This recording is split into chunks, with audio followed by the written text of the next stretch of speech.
Good afternoon, I'm Brian Trumbore, StocksNews.com, Wednesday, September 24th. That's Gene Pitney. Only Love Can Break Your Heart. Number 2, 1962. Stocks fell a second straight day. Dow Jones down 171 points to 46,121. S&P 500 down 18. NASDAQ down 75.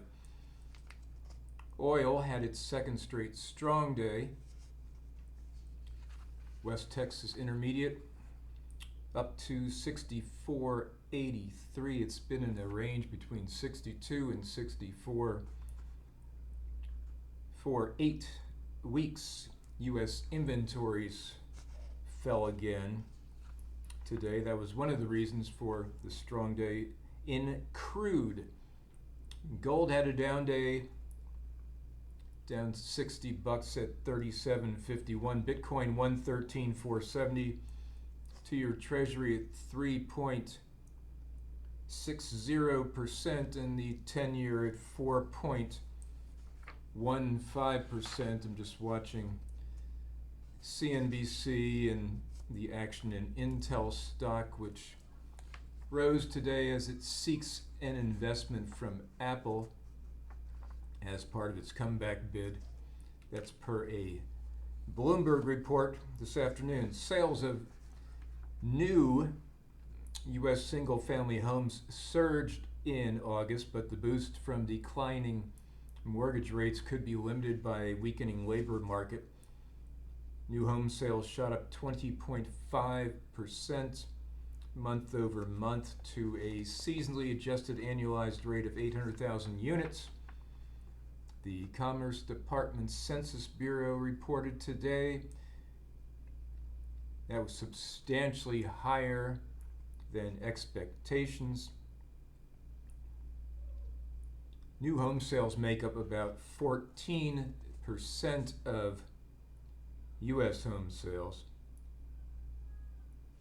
Year over year, they soared 15.4% sales, not prices. The rate on the 30-year mortgage, Freddie Mac's, of 6.26% is down from around 7.04% in mid-January. But again, the labor market has softened considerably. Non-farm payrolls averaging just 29,000 jobs per month. In the 3 months to August, President Trump is apparently signing a TikTok deal on Thursday, tomorrow. So we'll get all of these specifics, but Oracle is clearly a very key player. President Trump also created a potential existential crisis for Tylenol maker Kenvue. As you know, when he uttered the 3 words, "Don't take it, don't take Tylenol." The U.S. Food and Drug Administration has initiated the process for a label change to products using acetaminophen that will say the ingredient is associated with a higher risk of autism in children when taken by pregnant women. If the FDA succeeds in forcing Kenvue to add the autism risks to Tylenol's label, consumers who sue to hold the company responsible for their child's autism will likely be able to use the new warnings as evidence in court. At least that's what plaintiffs' lawyers say. Going back to yesterday and the UN and what President Trump said about Ukraine when he lauded the performance of Ukraine's army and poured scorn on Russia's military efforts. Remember, Trump said on Truth Social, "I think Ukraine, with the support of the European Union, is in a position to fight and win all of Ukraine back in its original form."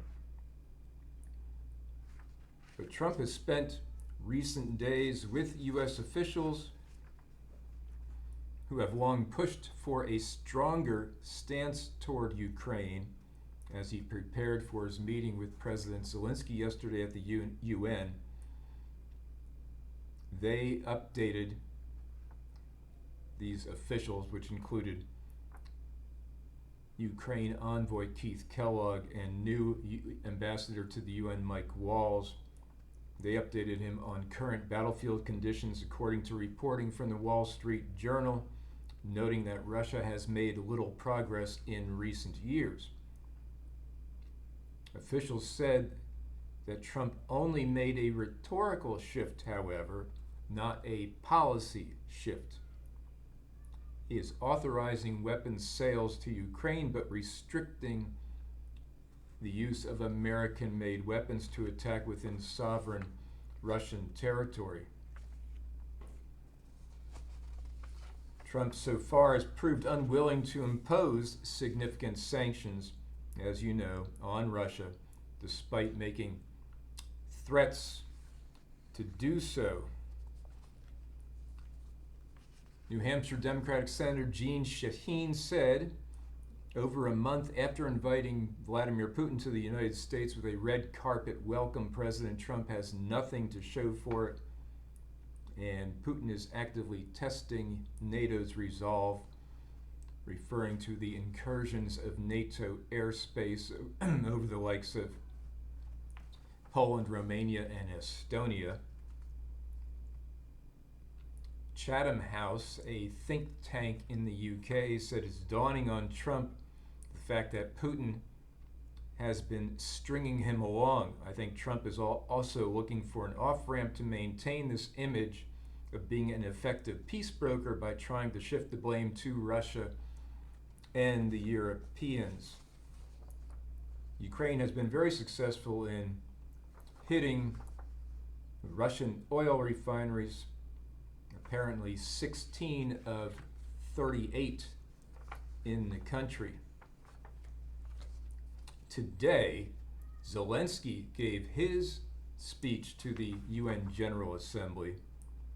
He said more countries would be met with Russian aggression unless allies displayed a united front and ramped up support. He said all nations were threatened by a global arms race as military technology advances, adding that weapons decide who survives, and called for global rules on AI. Zelensky criticized international institutions, suggesting they are too weak to offer Ukraine safety guarantees, adding in an apparent reference to NATO that being part of a long-standing military alliance doesn't automatically mean you are safe. Zelensky argued that stopping Russia now was cheaper than wondering who will be the first to create a simple drone carrying a nuclear warhead. That is a scary thought. Meanwhile, in baseball, we have the pennant races. This is standings through yesterday, Tuesday. Cleveland is tied Detroit. The Yankees suddenly just one game back. And then in the wild card,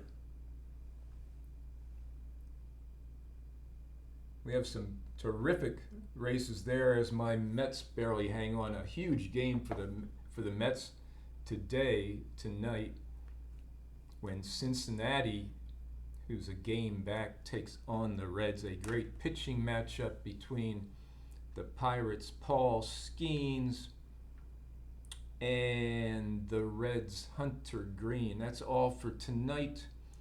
I will be back with you tomorrow, Thursday.